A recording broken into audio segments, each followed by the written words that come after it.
Hi guys, welcome to Diaries. Today it's a little lighter out today, a little earlier than usual, but not much. How are you doing? Hope you're doing well. For me, it's a relative concept. Today is okay. I was telling my husband the other day, what does fine really mean? Like, I'm fine. Like, define fine. What a catch-all. Anyway, I know I previewed tonight. It's something to do with what auditions dynamics are like, competition, something along those lines. I never remember really what I previewed, but so flying by the seat of my pants as usual on this topic. Now, I've done other shows about auditions, but that was like a week-long show about, you know, different types of auditions and techniques and whatever. I'm going to stay away from that and just make this like with you guys, like kind of walking through it with you instead of like being the insider. Like, I'll try not to do much of that. This is what you need to do type stuff. So, okay. And then imagine, I'll sort of blend this in, but imagine what I'm talking about being 5 times compounded, not worse, not better, but compounded, more complex than what I'm going to a little bit describe on basically, you know, first call auditions, let's say. Callbacks is a bit of a different story, okay? So anyway, this is again, all that I can speak of is up until I stopped acting. And I taught a little bit, I've known other actors since and whatever, so I didn't see it change that much, like, I don't know, within the decade or so afterwards. Maybe things are like, you know, all different now, but this is how they were. This is how I knew them. First of all, you had to sign a piece of paper with your agent's information and everything. And check-in's probably a lot more futuristic now. It was literally a clipboard with a pencil. Okay, so you know what you're going in for. You've prepped your character, not your, you know, relaxation, whatever. Again, I'm staying away from audition techniques. And you go in.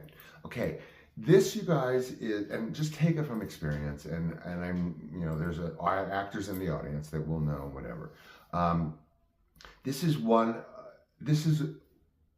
probably one of the most unnatural situations that you can put people in.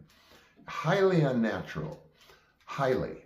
I've worked, as we all know, in every single, you know, all the way from phone sex to Mattel. So I've been in a lot of job opportunity scenarios, whether it was an audition or some sort of interview. You know, sometimes it's the same thing, even a corporate audition, showtime, jazz hands, look what I can do. But there you go. See, you know, look up, you know, same vibe, but you go in on an actor's audition and you're juggling. The minute you walk in the door, you're juggling like 5 things. That's why this is completely unnatural for the actor. And actors, you know, going on auditions will probably know what I'm talking about. It's a very unnatural situation you're walking into. You're prepped with your character, everything you need. You usually have the sides, of course, especially by the callback. So you know where you're going with everything. But don't know where you're going. My tip, last one. But then you're thrown in this highly unnatural situation where, you know what you're supposed to do, you know who you're meeting with, you know the story or the script or whatever, but now you're battling this psychodynamic, this schizoactive kind of fishbowl that you walk into once you register and sign in.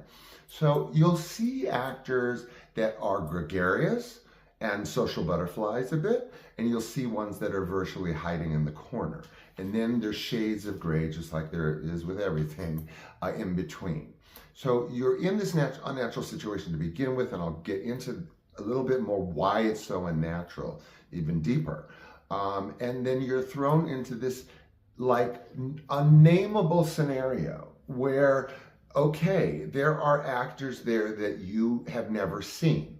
There are also ones that you have seen. There are also ones that you see a little bit too much of, like on callbacks and stuff. So you're instantly, whether you admit it or not, sizing up the room immediately. But it is a size up like nothing I've ever seen. Models are so used to, in general, other gorgeousness that it's like I'm bringing my own, nothing bad, but they're bringing their own gorgeousness to it. So it's a little bit less of much less, because you have to bring like all the acting talent with you.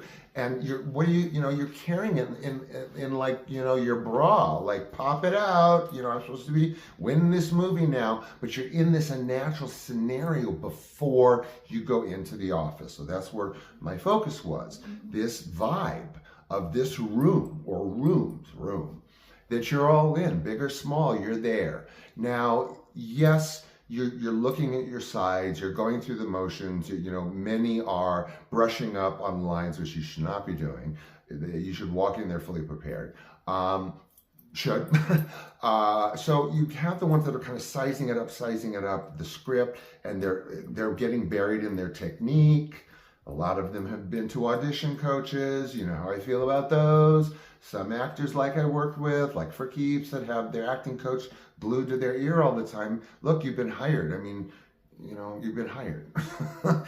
So the dynamics in the lobby, per se, whatever the room is, the antechamber, are just as complex, if not more so, than when you walk in the office. Because when you walk in the office, there's a time frame. You hello, sit down, do the scene as long as it ever took you, and walk out. But in front, you are dealing with those groups, the ones you don't know, and the ones that you do know, that you are obliged to socialize with.